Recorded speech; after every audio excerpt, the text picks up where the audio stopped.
Long before Wednesday took the internet by storm, the Addams Family always just seemed to have a way of capturing the attention of the masses, be it with their iconic 1960s TV series or with their two movies released in the early 1990s.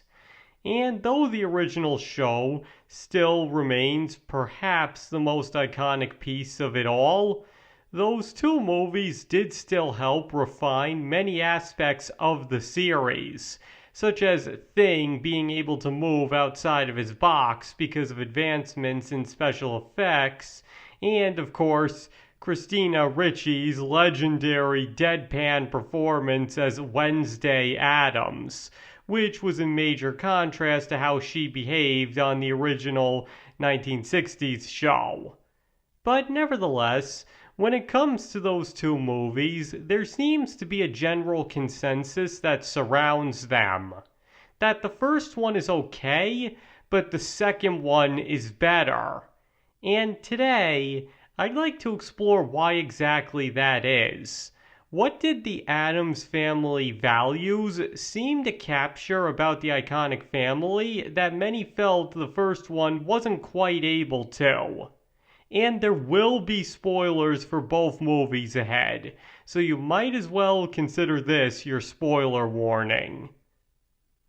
Okay, so just to get one thing straight first, the original 1991 The Addams Family is not generally considered bad. As I just went over, it was this movie that either expanded on or outright introduced many elements of the franchise that even its own sequel would use to great effect. And not to mention, it does manage to mix the morbid and funny together pretty effectively, just as they were always well known for doing. It's just generally thought that the sequel managed to do all of this better than the first one. And as I just touched on, the reason for this can come down to many different things. Among them being Joan Cusack's quite memorable performance as the over-the-top serial killer that many felt made for the perfect villain against the Addams Family, to delving a bit more head-on into the morbid humor, as well as having a tighter plot that allowed for many different situations to be introduced into one narrative. But even though all of that definitely helps it out, don't get me wrong, I still believe that there's one other reason that many fans of the Addams Family say that Family Values is better than the first one, and it might not even be one that they even realize. And that would be the premise itself, because the first one tried to go big and cinematic by having the stakes be higher than ever, and just generally trying to make it feel like a movie event. Even just by reading the description, you can tell this is what they were going for, with Uncle Fester, Gomez's brother, having gone missing and an imposter taking his place in order to get at the family fortune. And from there, the movie delves into the classic plot line of an imposter or con artist growing to actually care about the people they're trying to swindle. Now, I'm not saying the movie necessarily does a bad job at this plot line per se.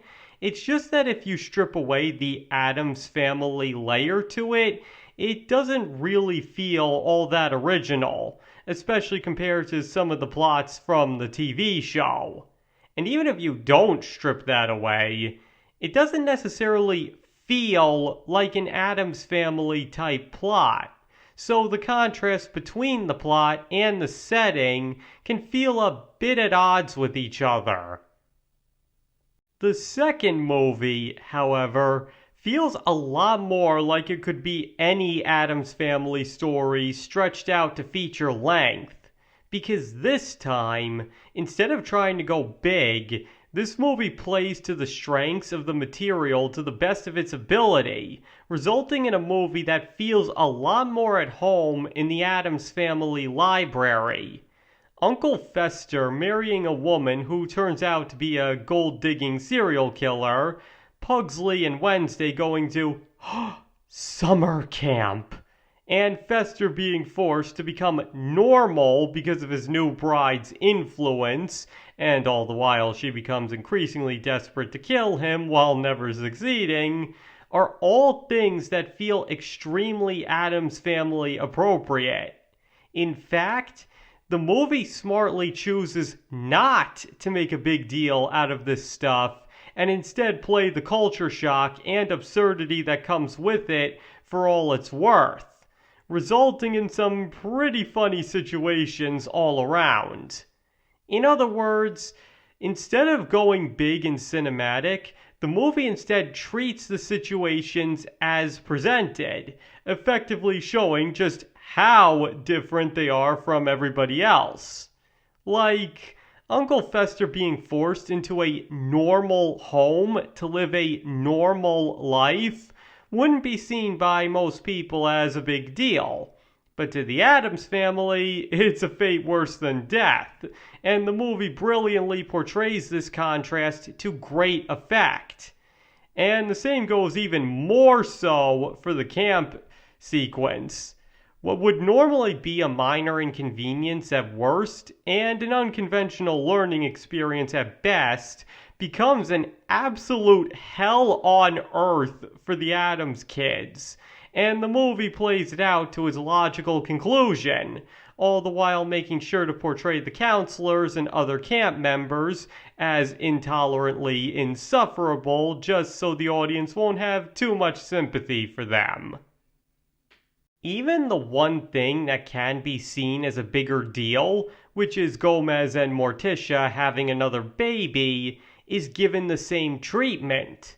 Unlike the previous movie, which took the imposter Uncle Fester plot and gave it the full cinematic treatment, Pubert never ends up taking over the movie and is instead only a part of it. A very important one that gets several of the plot lines going, yes, but his presence is instead used to push the plot along instead of being the point of the plot in the first place.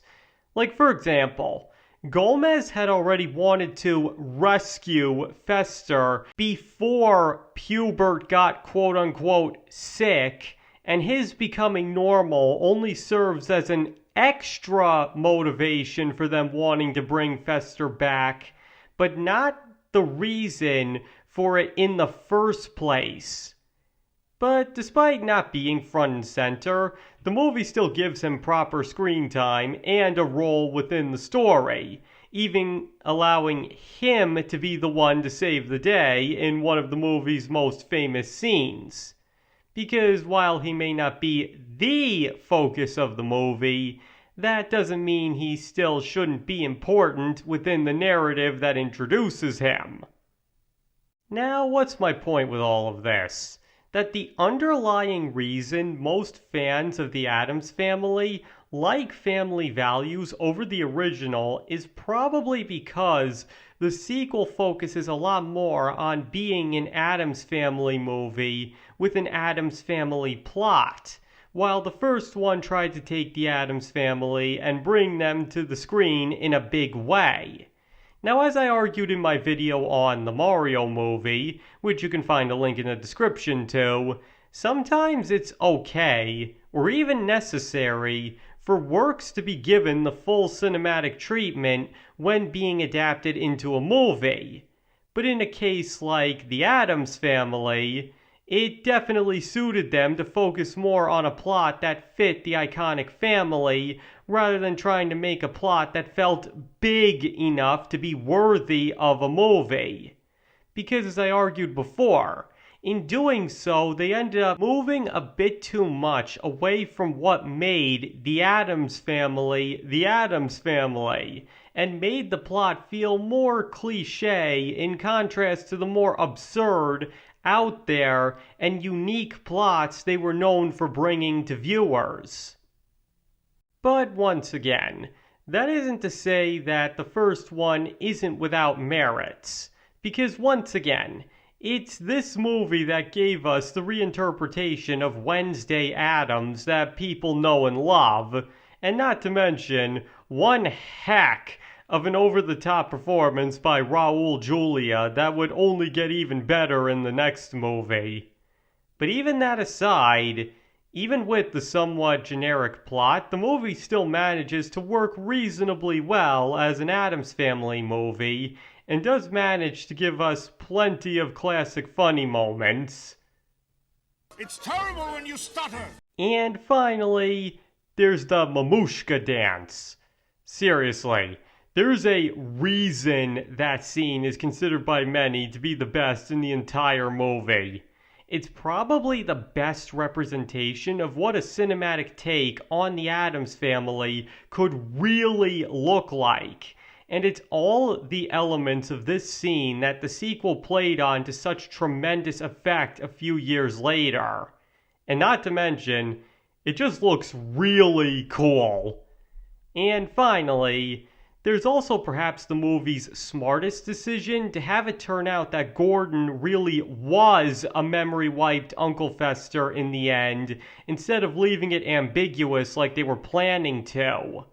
Because not only does it tie up loose ends much more effectively, but it also helps make the movie feel a bit more Addams Family in tone on repeat viewings, knowing that the man actually is an Addams and the missing uncle all along. But either way, the point is that while the first movie isn't bad, it's kind of easy to see why most fans of the franchise consider the second one to be better. Because, as I just went over, the Addams Family Values focuses a lot less on being cinematic and instead just sticks to the typical Addams Family formula, using the movie setting more to put them into different and interesting situations than anything else. And in the end, that's what more people should keep in mind when it comes to franchises like this. That people like them and become fans of them for a reason. And that reason usually comes from them enjoying whatever that franchise is at its core. So that's why, when a movie goes against what's at that core foundation or just straight up ignores it, that's when people tend to get the most angry. And while the original didn't quite do that, and instead more got certain elements right while missing the mark on others, the sequel is the perfect example of how to get something like this right. Because sure, it may not be as big as the first movie, but it does feel more like a true Addams Family movie, and in the end, that's often what's more important to the fans in a case like this. Alright, that's everything I had to say on that.